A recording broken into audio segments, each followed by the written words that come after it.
Vamos a comenzar nuestro estudio en la página 141 en esta sesión. Desafortunadamente, no vamos a poder revisar todo lo que hay en nuestras notas de estudio. Vamos a saltarnos algunas cosas en las próximas páginas. Les diré exactamente cuáles vamos a saltarnos. Lo que vamos a hacer ahora es que vamos a ir a las páginas 141 a la 144. Lo primero que vamos a hacer es un resumen de los 3 ayes. Tú sabes de que hay 3 ayes que son mencionados en las trompetas. El primer ay es la quinta trompeta. Estoy resumiendo. El segundo ay es la sexta trompeta. Y el tercer ay es la séptima trompeta. ¿Ok? Es muy simple. Quinta trompeta, primer ay. Sexta trompeta, segundo ay. Séptima trompeta, tercer ay. Tú dirás, ¿cómo sabemos eso? Bien, démosle un vistazo a Apocalipsis 9, del 1 al 11. Estamos estudiando donde dice un resumen de los 3 ayes. Apocalipsis 9 y versos del 1 al 11 describen la quinta trompeta. Y entonces llegamos al versículo 12, después de la quinta trompeta, y dice, un ay, ¿a qué? Ha pasado. Así que, ¿cuál es el primer ay? Obviamente, la quinta trompeta. Pero dice, he aquí todavía hay 2 ayes más que vienen después de estas cosas. Así que después de la quinta trompeta, que es el primer ay, van a haber 2 otros más ayes. Y luego, quiero que noten esto, siguiendo desde aquí, Apocalipsis 11, del 2 al 12. Es una expansión de la quinta trompeta. Tienes que poner atención especial aquí, porque hay un interludio después de la quinta trompeta. Después de la quinta y sexta trompeta, tienes Apocalipsis 10 y 11, que rompe el flujo. Así que pon atención a esto porque es muy importante.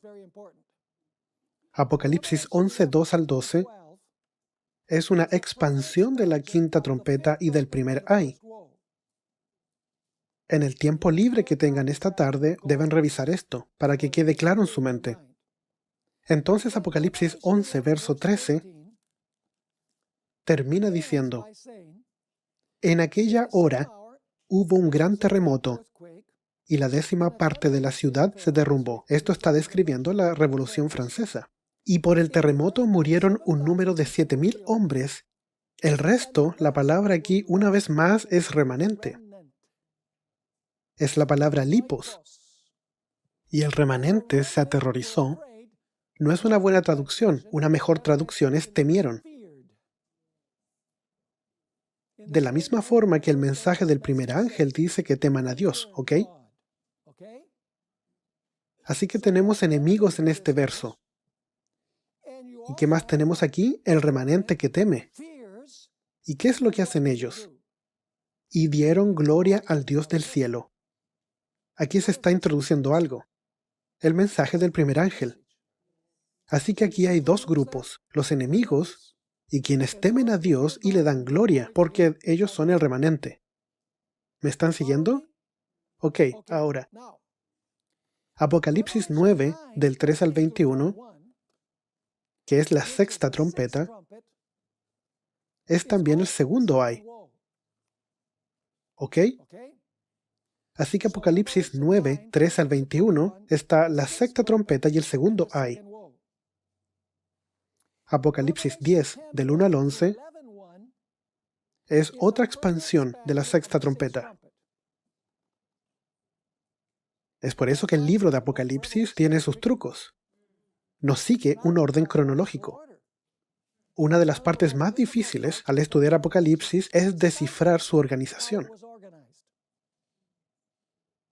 Porque hay ciclos, viajes al pasado, viajes al futuro, y tú sabes, hay una única forma de descifrarlo. Y eso significa que tenemos que tomarnos tiempo para estudiarlo. Así que Apocalipsis 9, del 3 al 21, es la sexta trompeta y el segundo ay. Apocalipsis 10, versos del 1 al 11, el verso 1 expande la sexta trompeta y el segundo ay. Apocalipsis 11, del 15 al 17, es la séptima trompeta y el tercer ay. Cuando esta trompeta se toca, el tiempo de gracia se cierra y las plagas caen, y la segunda venida de Jesús ocurre. Esto se amplía en Apocalipsis 15 al 19. ¿Tienen esta imagen en su mente ya? Estoy dedicando mucho tiempo en esto porque es críticamente importante para lo que vamos a estudiar en el futuro. Así que, ¿cuál es el primer ay? La quinta trompeta. ¿Cuál es el segundo ay? La sexta trompeta. ¿Cuál es el tercer ay? La séptima trompeta. ¿Cuál es la expansión de la quinta trompeta? Apocalipsis 11, del 2 al 12. ¿Cuál es la expansión de la sexta trompeta? Apocalipsis 10, del 1 al 11.1, que realmente comienza en el capítulo 10, como vamos a notar. Y entonces, ¿dónde se expande la séptima trompeta en Apocalipsis? En Apocalipsis 15 al 16, el cierre de la gracia y las plagas y la segunda venida de Cristo. ¿Y cuál es el significado de la palabra ay? Es la palabra griega ouai, no Hawái. Es una interjección de exclamación que presagia. En otras palabras, anuncia dolor, calamidad, sufrimiento y pena.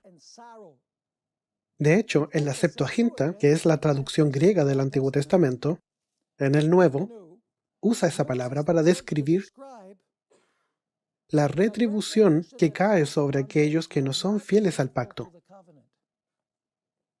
Así que veamos varios usos de esa palabra en la Septuaginta, en la traducción griega del Antiguo Testamento. Isaías 3, verso 11, es un oráculo en contra de Jerusalén, es un ay en contra de Jerusalén. Lo mismo es verdad con Jeremías 4:13, Jeremías 10:19. Todos sus ayes, todos nuestros ayes sobre Jerusalén.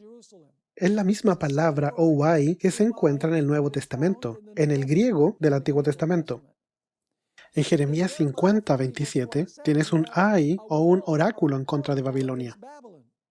Ezequiel 2, versos 2 al 10, tienes un ay o un oráculo en contra de Jerusalén. En Nahum 3, del 1 al 4, está el ay en contra de Nínive.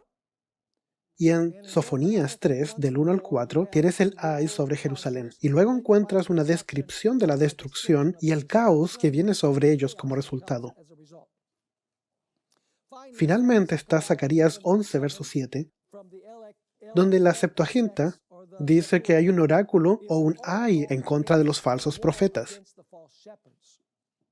¿Y cómo se usa esta palabra en el Nuevo Testamento? La palabra ouai. La palabra es usada en Mateo 18, verso 7. ¡Ay, quien hace tropezar a un pequeño! Es mejor que se ate una gran roca en el cuello y sea arrojado al mar. En Mateo 23 tiene los ayes para los escribas y fariseos. ¡Ay, escribas y fariseos! Eso es lo que dice. ¿Quién los va a liberar de la ira venidera? Así que el ay es algo muy serio que va a venir. Mateo 24:19 dice, ay para aquellos que viven en la tribulación final.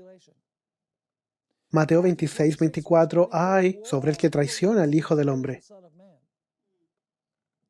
Apocalipsis 12, verso 12, ay de los que están en la tierra, porque el dragón ha descendido con gran furia, sabiendo que le queda poco tiempo. Y por supuesto, Apocalipsis 18, verso 10 y verso 16 al 19. Ahí tienes los ay sobre Babilonia. Tú sabes, la palabra se usa en Apocalipsis 18. Ay, ay, ay. Que es el colapso del mundo económico, básicamente. Así que básicamente las últimas tres trompetas son tres ayes, que significan horrendas calamidades que van a ocurrir. Ahora démosle un vistazo a la ubicación textual de los tres ayes. Vamos a revisar esto cuidadosamente. Leamos Apocalipsis 8, verso 12 y 13. El cuarto ángel tocó la trompeta, esa es la cuarta trompeta, y fue herida la tercera parte del cielo, y la tercera parte de la luna, y la tercera parte de las estrellas, para que se oscureciese la tercera parte de ellos, y no hubiese luz en la tercera parte del día, asimismo como de la noche. ¿Y qué trompeta es esta? Es la cuarta trompeta, ¿cierto? ¿Qué fue lo que estudiamos ayer? ¿Qué es lo que describe? ¿Qué periodo de la historia? El periodo del dominio de la Roma católica papal, cuando eclipsó a Cristo, eclipsó las escrituras y persiguió a las estrellas, donde no podría iluminar a las personas, en otras palabras.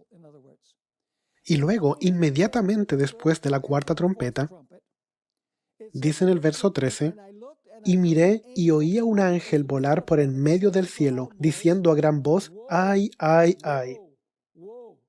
¿Cuántos hay? 3. De los que moran en la tierra, a causa de los toques de trompeta que están por sonar los 3 ángeles.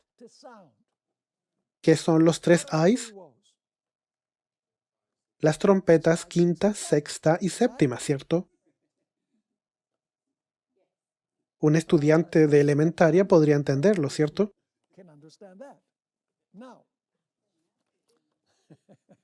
Apocalipsis 9, vamos a leer el verso 12, que es la cuarta trompeta. Apocalipsis 8:13 introduce los 3 ayes que van a seguir a las trompetas. Entonces Apocalipsis 9 del 1 al 11 tiene el primer ay y la quinta trompeta. Y tú dices, ¿cómo sabemos eso? Bien, porque la Biblia lo dice así. En Apocalipsis 9, verso 12, después de la sexta trompeta, un ay ha pasado. Acaba de sonar la quinta trompeta. Y un ay ha pasado. He aquí todavía 2 ayes van a caer. Así que, ¿qué son las 2 cosas que están faltando? Obviamente, la sexta y la séptima, ¿cierto? Ahora Apocalipsis 9, 13 al 21 tiene la sexta trompeta. Ahora no se pierdan este punto, es un punto crítico. Apocalipsis 9 del 3 al 21 describe la sexta trompeta, que es ¿qué? El segundo ay. Pero aquí hay un asunto interesante. Cuando la sexta trompeta termina, no hay un verso que diga el segundo ay ha pasado.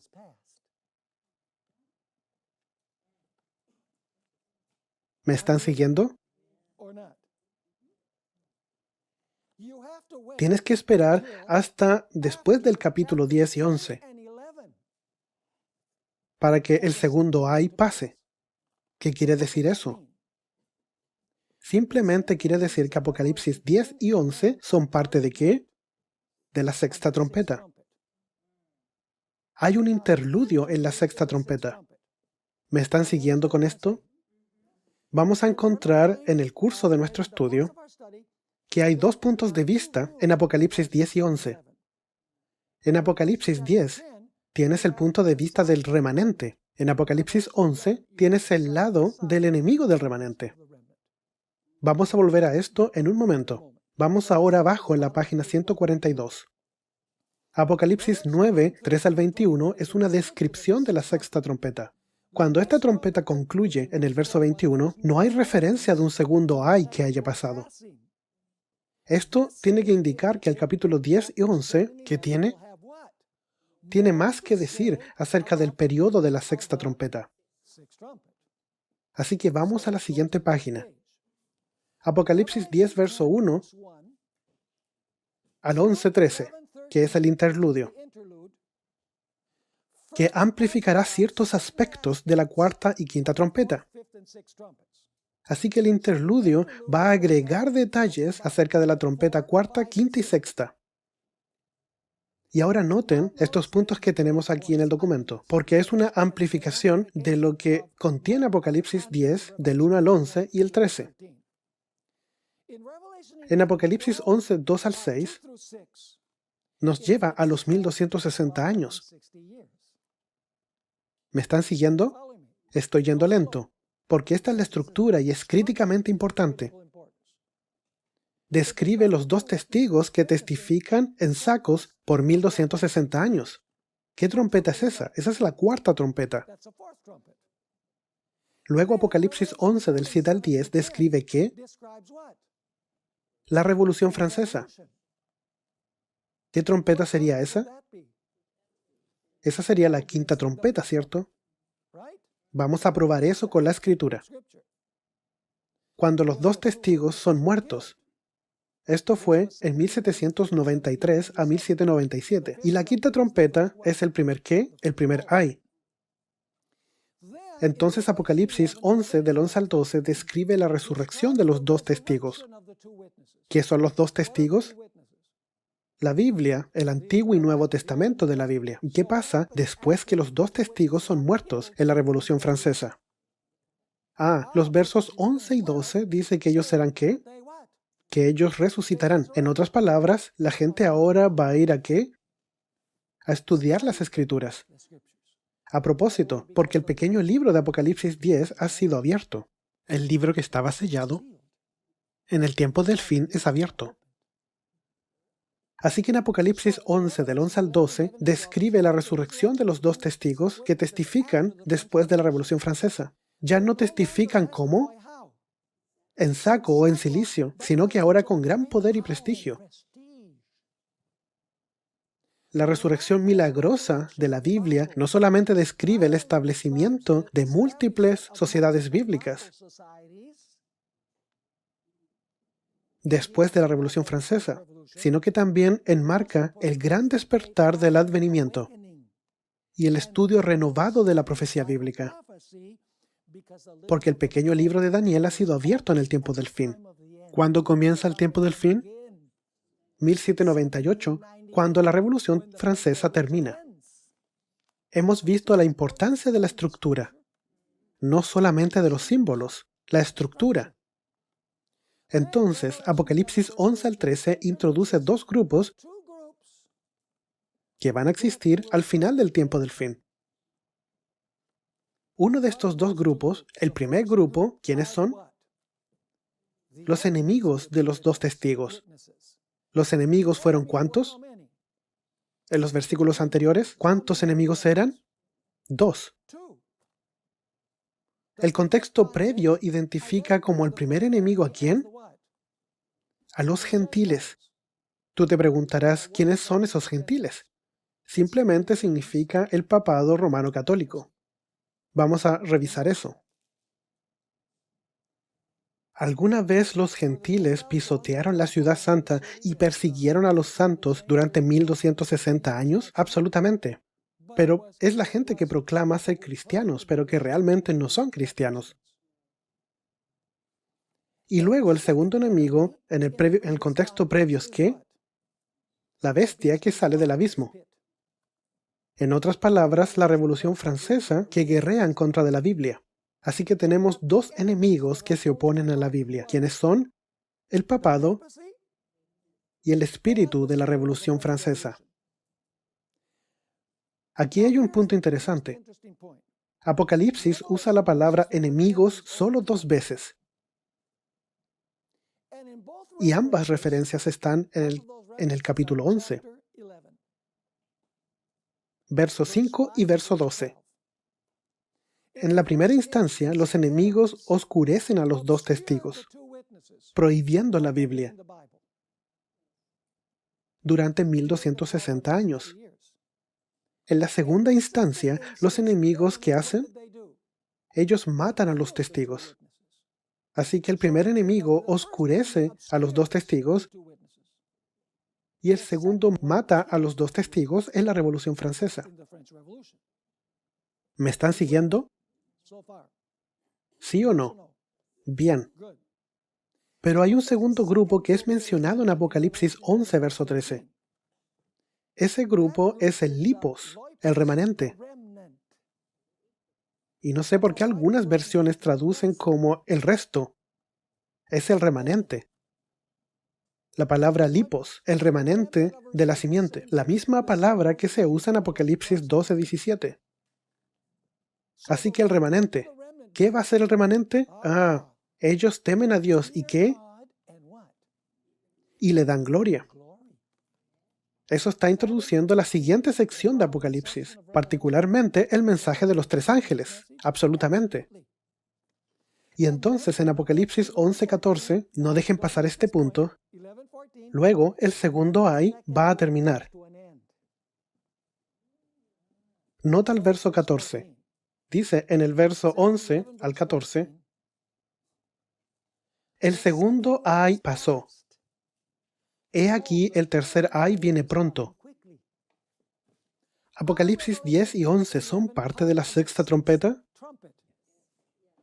¿Son parte del segundo ay? Sí. Es un interludio que explica los eventos que toman lugar principalmente durante la quinta y sexta trompeta. Espero que entiendan lo que estoy diciendo. Es vitalmente importante para entender lo que estamos estudiando. Ahora, en la siguiente página. La sexta trompeta representa el lado negativo. Amplifica el lado negativo de la sexta trompeta, que es la perspectiva de ¿quién? De los enemigos. De los eventos del tiempo del fin. En Apocalipsis 10 presenta ¿qué?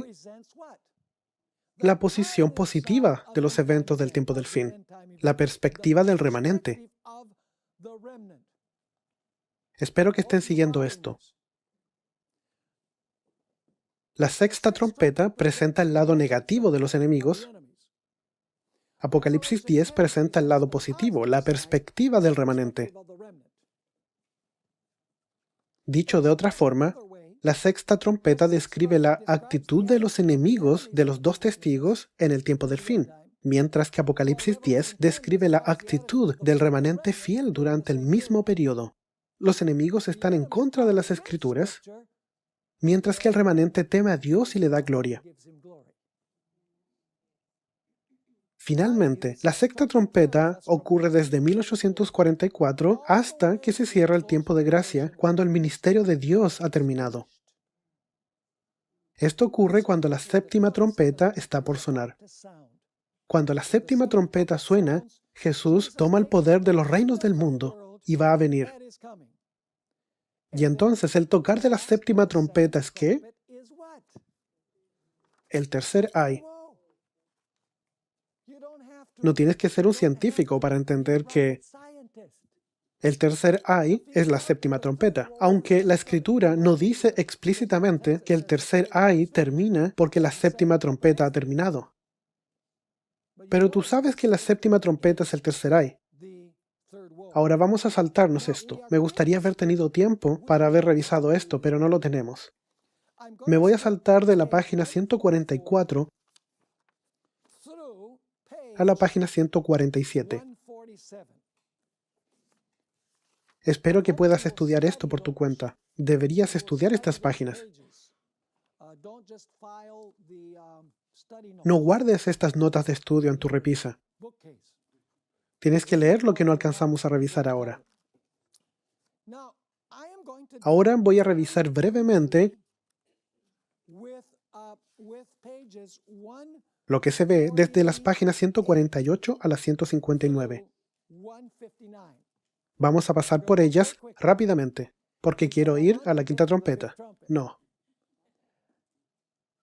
Lo que tenemos en estas páginas, nos vamos a saltar casi todo lo que aparece aquí. Lo que quiero alcanzar a ver es mostrar que el libro del gran conflicto sigue el orden exacto de las trompetas. ¿Ok?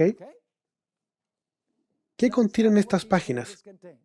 Vamos a la página 148. Primera trompeta. El gran conflicto. ¿Qué página? Del 17 al 38. El título del capítulo es La destrucción de Jerusalén. Interesante. La segunda trompeta, página 39 a la 49. Adivinen cuál es el título. Persecución en los primeros siglos. Está hablando de la persecución del Imperio Romano en contra de los cristianos. ¿Me están siguiendo? Ellen White aquí describe la persecución de los cristianos por el Imperio Romano y luego, brevemente, describe cómo se le quita la restricción de su influencia. El espíritu de aveniencia y de transición fue coartado por algún tiempo por las terribles persecuciones que sufriera la Iglesia bajo el régimen del paganismo. Así que la manifestación del hombre de pecado ¿va a qué? Va a ser restringida. ¿Por cuánto tiempo? Va a ser restringida mientras la Roma pagana esté gobernando. Déjame preguntarte, la segunda trompeta incluye ciertamente la incursión de las tribus bárbaras y la remoción de la restricción, por supuesto. Ahora, ¿no es realmente valioso que Urias Smith dedicara los primeros 4 trompetas a las invasiones bárbaras e incluso mencionara por nombre a los líderes bárbaros? Sin embargo, Ellen White nunca menciona las invasiones bárbaras directamente en el Gran Conflicto. Si las invasiones fueran meritorias de las trompetas, ¿por qué ella no las menciona ni siquiera una vez directamente? Sin embargo, ella estaba consciente del quiebre del Imperio Romano. Como puedes ver en esta cita aquí, el vasto imperio de Roma se derrumbó a pedazos y de sus ruinas, eso es ahora la tercera y cuarta trompeta, ¿cierto? Y de sus ruinas surgió ese gran poder, la Iglesia Católica Romana. Esta iglesia se jacta de su infalibilidad y de su religión hereditaria. La tercera trompeta. Ellen White describe en el Gran Conflicto, página 49 a la 60, que es el título Una era de oscuridad espiritual. Interesante, ¿cierto? Bien, no podemos revisar todo este material. Luego, ella describe la cuarta trompeta. En el medio de la página 149, la cuarta trompeta, en el Gran Conflicto, página 55 a la 264. Así que tienes que ir al Gran Conflicto y leerlo por ti mismo para saber que lo que digo es verdad. Porque tú sabes, no puedo revisar todo esto porque no tenemos simplemente el tiempo. Es frustrante. Quizás necesitamos 2 semanas de ancla. Hay 2 o 3 que les gustaría eso. Así que Ellen White hace un comentario aquí. La apostasía bajo la tercera trompeta se intensifica durante la Edad Oscura. Bajo la cuarta trompeta, tú recordarás que el Sol, la Luna y las estrellas experimentaron un eclipsado parcial. Como ya notamos, el Sol representa a Jesús, la Luna representa la Biblia y las estrellas simbolizan al pueblo de Dios. Nota lo que Ellen White dice en la página 55. El advenimiento de la Iglesia romana al poder marcó el principio ¿de qué? De la Edad Media. A medida que crecía su poder, las tinieblas se hacían más densas. Si lees las páginas 55 a la 264, busca las palabras luz y oscuridad. Una y otra vez, Ellen White se refiere a la oscuridad y a lo tenebroso que es ese periodo. ¿Por qué? Porque esa es la cuarta trompeta. El sol, la luna y las estrellas han sido eclipsadas. ¿Me están siguiendo? Leamos algunos de esos textos, abajo en la página 149. Para mantener su poder sobre los hombres y establecer la autoridad del usurpador papal, Satanás necesitaba que ellos ignoren ¿acerca de qué? De las sagradas escrituras. La Biblia ensalza a Dios y coloca a los hombres, seres finitos, en su verdadero sitio. Por consiguiente, ¿hay qué? Hay que esconder. ¿Y qué más? Suprimir sus verdades sagradas. ¿El papado mató la Biblia? No, no mató la Biblia. Suprimió la Biblia. Canceló la Biblia. ¿Quién mató la Biblia? La Revolución Francesa la mató. Y ella continúa. Esta fue la lógica que adoptó la Iglesia romana. Por centenares de años fue prohibida la circulación de la Biblia. No se permitía a la gente que la leyese ni que la tuviese en sus casas. Y sacerdotes y prelados sin principios interpretaban las enseñanzas de ella para sostener sus pretensiones. Así fue como el Papa vino a ser reconocido casi universalmente como vicegerente de Dios en la tierra, dotado de autoridad sobre la Iglesia y el Estado. Es interesante que después de esta cita, Ellen White describe todos los errores y herejías que entraron a la Iglesia durante el periodo de la Edad Oscura. Así que, ¿qué es la oscuridad? Las herejías y los errores que se enseñaban. Cabe señalar que el eclipsado de las Escrituras y del trabajo de Cristo durante el periodo fue parcial, como una indicación que expresaba que un tercio. Leamos algunas de esas declaraciones que Ellen White se refiere a que la luz era oscurecida. Veámoslo en los siguientes pasajes. Saltemos uno de consejos para la educación. Vamos al siguiente que dice: Satanás había incitado a los sacerdotes del Papa ¿a qué cosa? Que sepultaran la palabra de verdad bajo los escombros del error, la herejía y la superstición. Pero ella conservó, de un modo maravilloso, su pureza a través de todas las edades tenebrosas. El gran conflicto, página 72. A medida que la luz iluminaba su entendimiento y alegraba sus corazones, eso es de la audiencia, deseaban con ansia ver derramarse sus rayos sobre aquellos que se hallaban en la oscuridad del error papal. ¿Ven? Porque los cuerpos celestiales habían sido, ¿qué? Eclipsados. El gran conflicto 61. Aunque sumida la tierra en tinieblas durante el largo periodo de la supremacía papal, la luz de la verdad, ahora viene la idea de un tercio, la luz de la verdad no pudo apagarse por completo. Solo que fue parcialmente extinguida. En todas las edades hubo testigos de Dios, hombres que conservaron su fe en Cristo como único mediador entre Dios y los hombres, que reconocían la Biblia como única regla de su vida y santificaban el verdadero día de reposo. Vamos a la siguiente cita. Gran conflicto, páginas 65 y 66. Tras los elevados baluartes de sus montañas, refugio de los perseguidos y oprimidos en todas las edades, hallaron los valdenses seguro escondite. Allí se mantuvo encendida la luz de la verdad en medio de la oscuridad de la Edad Media. Allí los testigos de la verdad conservaron por 1000 años la antigua fe. ¿Fue entonces el sol y la luna totalmente eclipsados? ¿Fue el testimonio de las estrellas, el pueblo de Dios, totalmente eclipsado? No. La siguiente declaración. En las escuelas a donde iban no debían intimar con nadie. Su ropa estaba confeccionada de tal modo que podía muy bien ocultar el mayor de sus tesoros, los preciosos manuscritos de las Sagradas Escrituras. ¿Ven?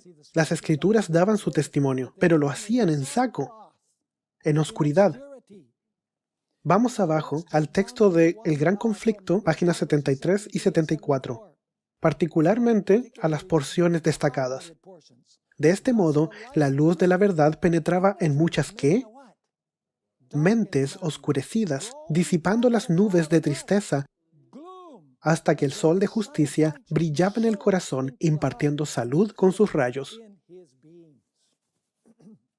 Vamos a la siguiente página. Hablemos de John Wycliffe. Noten el tema de la luz y la oscuridad de nuevo.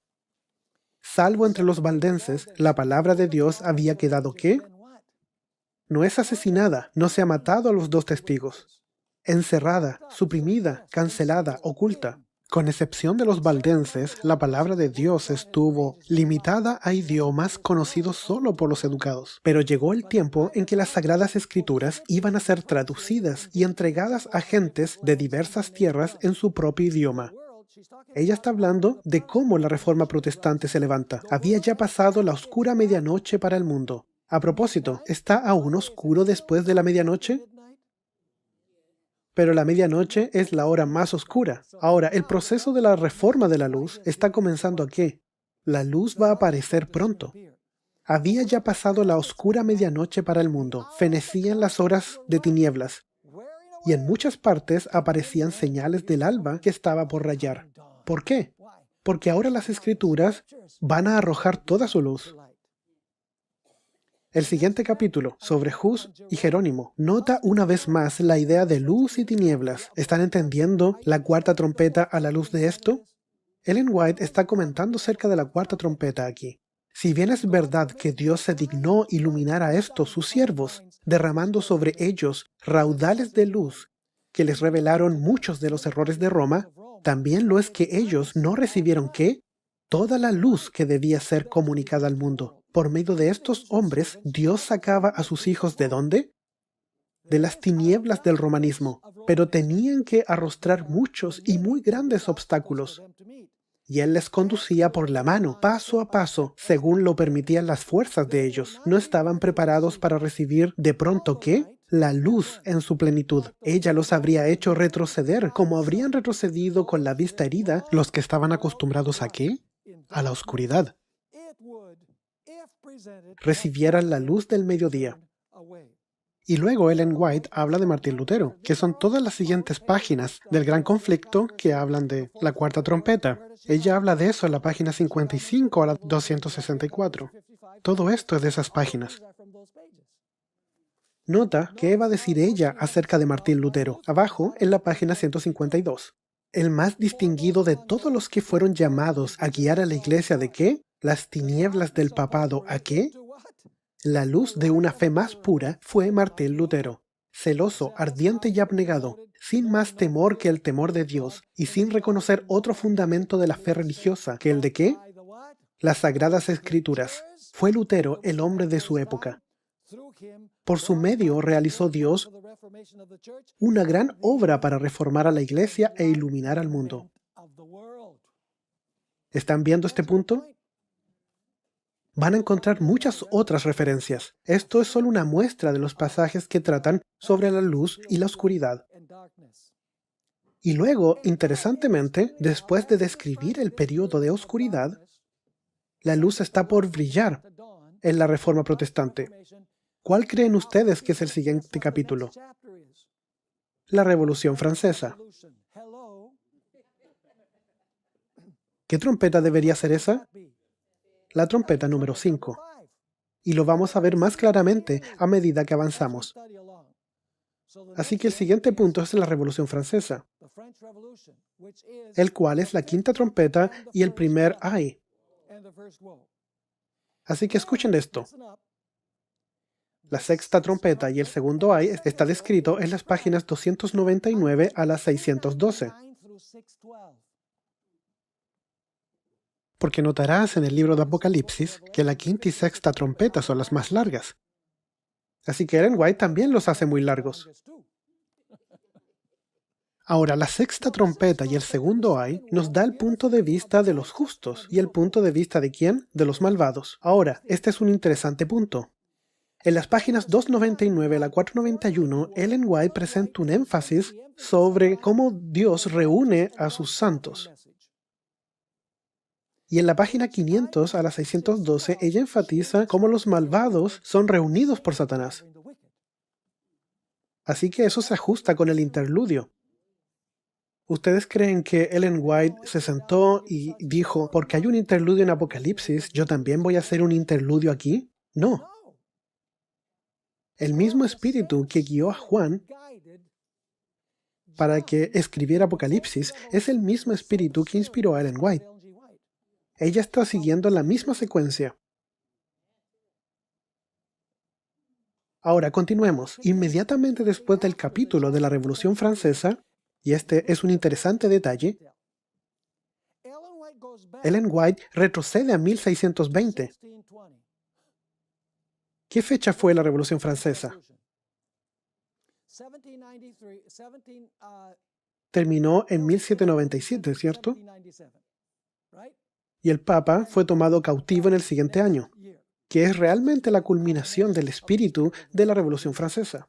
Pero justamente en el capítulo siguiente, un pequeño elemento de la Revolución Francesa, Ellen White retrocede en el tiempo a cuando los peregrinos llegan en 1620. Ella también tiene viajes al pasado en sus escritos, pero ustedes van a notar que esto es extraordinario. Ella describe la llegada de los padres peregrinos en América, buscando libertad civil y religiosa. Esto prepara un lugar ¿para qué? Para la predicación del mensaje de los tres ángeles, con poder al mundo, y así se reúnen el pueblo de Dios. Notablemente, en Apocalipsis 12 se describe cómo el dragón arroja agua por su boca durante los 1260 años. Recuerden que el dragón arroja agua de su boca para tratar de ahogar a la mujer. Sin embargo, el texto nos dice que la tierra vino a la mujer y ¿qué? Y la rescató. tragando el agua de la persecución. ¿La tierra representa qué? El territorio, no los Estados Unidos. El territorio de los Estados Unidos. No había Estados Unidos en 1620. Había solo colonias que pertenecían a Inglaterra. Por eso no se dice que la bestia con 2 cuernos ayuda a la mujer. Dice que la tierra ayuda a la mujer, de donde la bestia con 2 cuernos luego se va a levantar. Así que es la tierra que viene en su rescate y traga el agua de la persecución. La tierra representa el territorio de los Estados Unidos, que provee refugio para aquellos que estaban sufriendo persecución en Europa. Los Estados Unidos se convirtieron en las naciones del oeste que establecieron los gobiernos seculares. Tú sabes, este es un asunto interesante y es declarado por James Madison en 1822. ¿Cuándo tenemos la Declaración de la Independencia? En 1776, y la Constitución en 1787, y la Carta de los Derechos en 1791. Así que en 1822, el experimento ya ha tenido varios años. Y aquí es donde James Madison dice, estamos enseñando al mundo. ¿Qué le están enseñando? ¿Qué es lo que está enseñando Estados Unidos? Nosotros estamos enseñando las cosas correctas ahora, pero pronto Estados Unidos va a enseñar las cosas incorrectas, porque al principio hay 2 cuernos como cordero, pero luego va a hablar como dragón. A propósito, no habla como dragón mientras tiene 2 cuernos. Este es el caso, una vez más, donde tenemos versos introductorios que tienen un comienzo y un fin. Cuando levanta la cabeza con 2 cuernos como un cordero, pero al final termina hablando como dragón.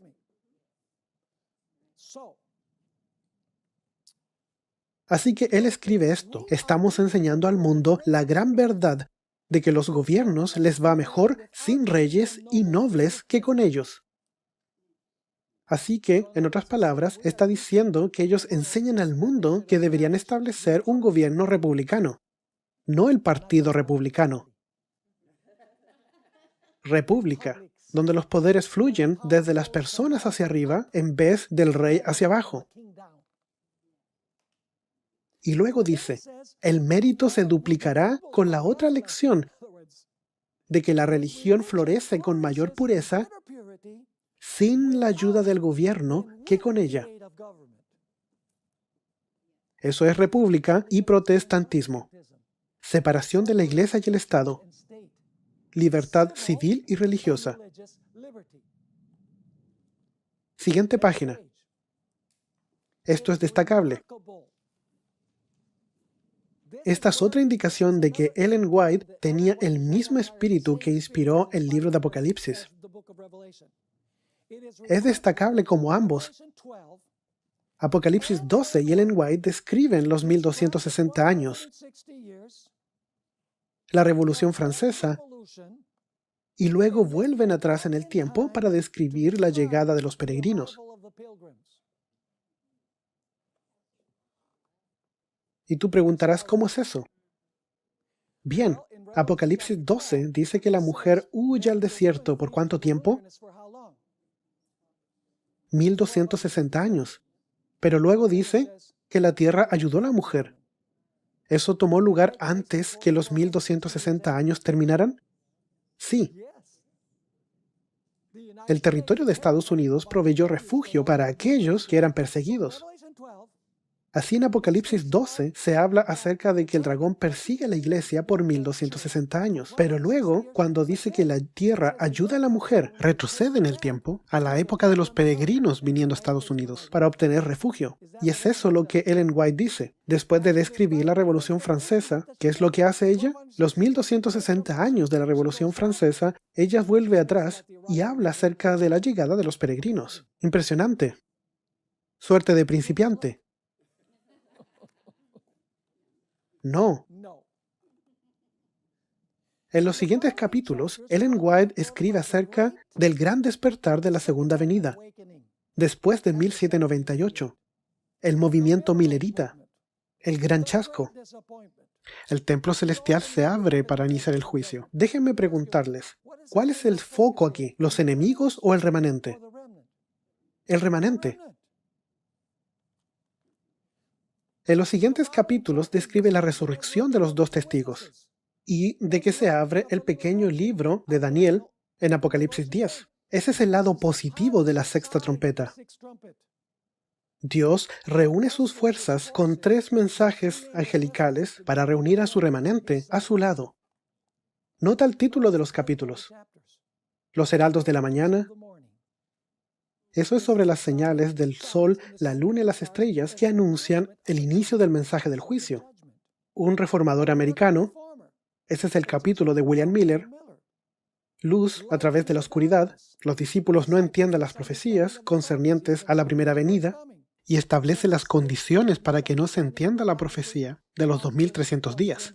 El gran despertar religioso. Ella está describiendo ahí a Joseph Wolf, a los ministros anglicanos, Emmanuel Lacunza, Johann Albrecht Bengel, François Samuel Robert Louis Gosselin, niños predicadores, y a Guillermo Miller, predicando el mensaje de la hora del juicio. De eso se trata todo Apocalipsis 10. Ellos tienen un mensaje de advertencia que es rechazado. Esa es la proclamación del mensaje del segundo ángel. El protestantismo ha caído y llama a la gente a salir. Profecías cumplidas. Describe una serie de profecías que apuntan al despertar del advenimiento de Cristo. ¿Qué es el santuario? Introduce la idea del juicio investigador. En el Santísimo, que habla del ministerio de Cristo en el lugar santísimo. La inmutable ley de Dios. El remanente entiende la importancia de la ley cuando el lugar santo se abre. Un trabajo de reforma que habla de la necesidad de restaurar el sábado al lugar que le corresponde. Luego, reavivamientos modernos, que enseña a distinguir entre los reavivamientos genuinos y los falsos. Y finalmente el capítulo que describe el juicio investigador. ¿Cuál es el centro o foco de todos estos capítulos? Es lo que pasa en Apocalipsis 10. Donde se abre el pequeño libro.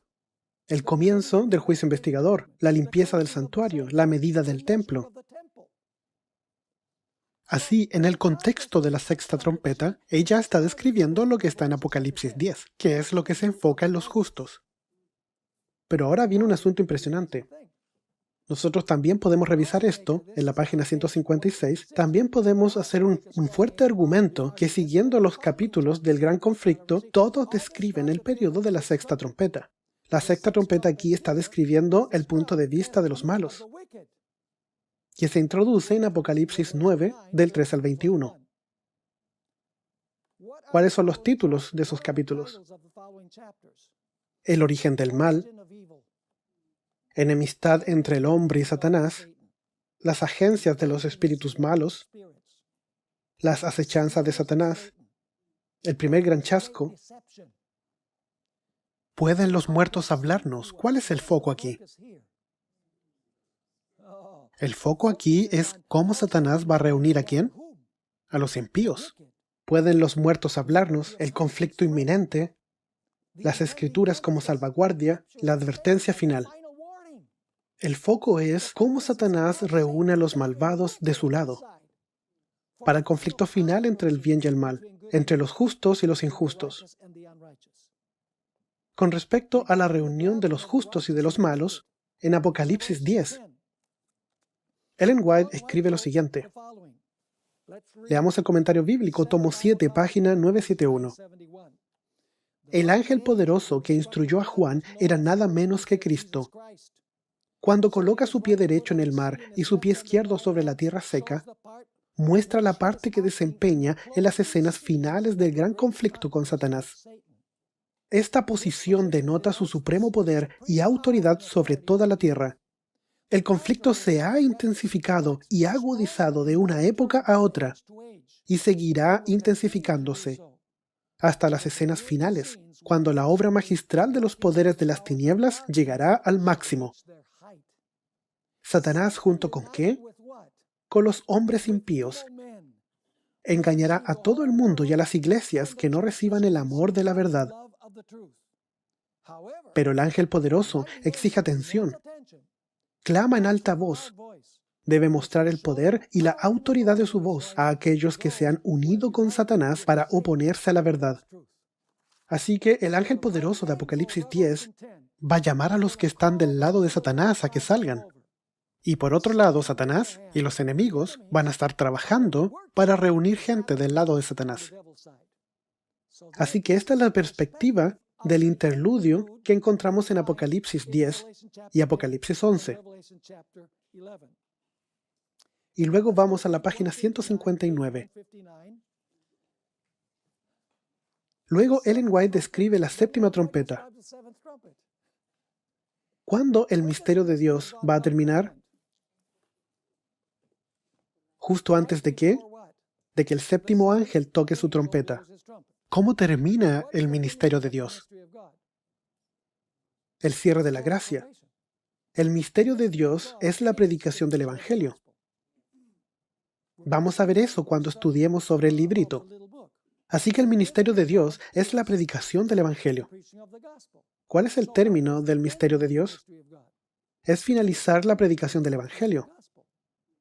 Así que cuando la séptima trompeta está por sonar, la gracia se cierra y entonces tú tienes las plagas y eventualmente la segunda venida de Cristo, que es la séptima trompeta. Ahora, página 613. ¿Tú sabes qué capítulo es ese? Se llama el tiempo de prueba. ¿Y tú sabes con qué verso comienza Ellen White ese capítulo? En ese tiempo Miguel se levantará, lo cual cierra el tiempo de gracia. Y luego será un tiempo de prueba como nunca hubo. ¿Ves? Eso está terminando el misterio de Dios cuando la séptima trompeta esté por sonar. Y luego nos movemos hasta la página 661. Y entonces vamos a encontrar la segunda venida, el milenio, el posmilenio y en los nuevos cielos y la nueva tierra. ¿Me están siguiendo? Impresionante cómo Ellen White sigue el orden exacto de las trompetas, comenzando con la destrucción de Jerusalén, no hablando de que las 4 trompetas se aplican a las invasiones bárbaras. Esa es una distracción que nos quita la vista del flujo de la historia, de cómo Dios ha guiado la historia con su mano. Ahora nos quedan solo como 5 minutos para ver el siguiente segmento. Vamos a la página 160. Espero poder terminar esto en la siguiente sesión, pero probablemente necesitaremos parte de la siguiente sesión para terminar esto. Vamos a Apocalipsis, capítulo 9. Leamos acerca de la quinta. Probablemente solo leeremos el pasaje ahora y luego iremos a la página 160 en nuestro siguiente segmento. Pero quiero leer la siguiente trompeta, ya que tiene detalles para aclarar ideas en nuestra mente. Dice en el verso 1, el quinto ángel tocó la trompeta y vi una estrella que cayó del cielo a la tierra. Nota, él no ve una estrella cayendo del cielo a la tierra. De hecho, vamos a notar que realmente dice que cayó del cielo a la tierra antes de la quinta trompeta. Así que cae antes de la quinta trompeta. Continuemos. El quinto ángel tocó la trompeta y vi una estrella que cayó del cielo a la tierra, y se le dio la llave del pozo del abismo. ¿Y qué va a hacer esto? Va a abrir el abismo, y el infierno se va a liberar con fuerza. Verso 2. Y abrió el pozo del abismo, y subió humo del pozo como humo de gran horno. ¿Y qué pasó? Se oscureció el sol y el aire por el humo del pozo.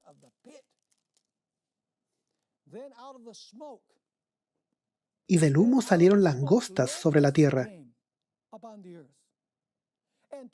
Y se le dio poder como tienen poder los escorpiones de la tierra. Tenemos langostas y escorpiones aquí. Y se les mandó que no dañasen a la hierba de la tierra, ni a cosa verde alguna, ni a ningún árbol, sino solamente a los hombres que no tuviesen el sello de Dios en sus frentes. Y les fue dado, no que los matasen, sino que los atormentasen 5 meses. Y su tormento era como tormento de escorpión cuando hiere al hombre. Verso 6. Y en aquellos días los hombres buscarán la muerte, pero no la hallarán, y ansiarán morir, pero la muerte huirá de ellos. Así que ese será un tiempo de gran angustia, ¿cierto? De gran ansiedad. Verso 7. El aspecto de las langostas era semejante a caballos preparados para la guerra. En las cabezas tenían como coronas de oro. Sus caras eran como caras humanas. Tenían cabello como cabello de mujer. Sus dientes eran como de leones. Tenían corazas como corazas de hierro. Y a propósito, van a salir del infierno, porque continúa diciendo, el ruido de sus alas era como el estruendo de muchos carros de caballos corriendo a la batalla. Tenían colas como de escorpiones y también aguijones. Y en sus colas tenían poder para dañar a los hombres durante 5 meses. Y tienen por rey sobre ellos al ángel del abismo. Así que ellos tienen un general, ¿cierto? ¿Quién es el general? El ángel del abismo, cuyo nombre en hebreo es Abadón y en griego Apolión, lo cual significa el destructor. Así que esta es una descripción bien vívida, ¿cierto? Vamos a encontrar en nuestro próximo segmento que esto está describiendo una nueva manifestación del poder satánico desde el abismo en la Revolución Francesa. Tú dirás, ¿cómo sabemos eso? Bien, porque en la quinta trompeta estos escorpiones también son referidos como teniendo características de leones y colas que pican, y ellos salen del abismo, lo cual está en la quinta trompeta. ¿Por dónde se levanta la bestia de Apocalipsis 11, que representa la Revolución Francesa? Se levanta del abismo. Y voy a darte las declaraciones de Ellen White, donde claramente aplica este lenguaje simbólico al levantamiento del ateísmo durante la Revolución Francesa. Así que en nuestro próximo segmento vamos a revisar lo que esto significa. ¿Qué significa que diga que el ángel del abismo ha sido liberado y va a salir con todos sus poderes demoníacos? Y veremos a qué evento específico de la historia humana se está refiriendo. Déjenme preguntarles, ¿han entendido lo que hemos estudiado hasta acá? Estoy tratando de ir lo más lento que puedo. Y luego vamos a hablar acerca de la quinta trompeta durante nuestro próximo segmento, después de disfrutar un delicioso almuerzo.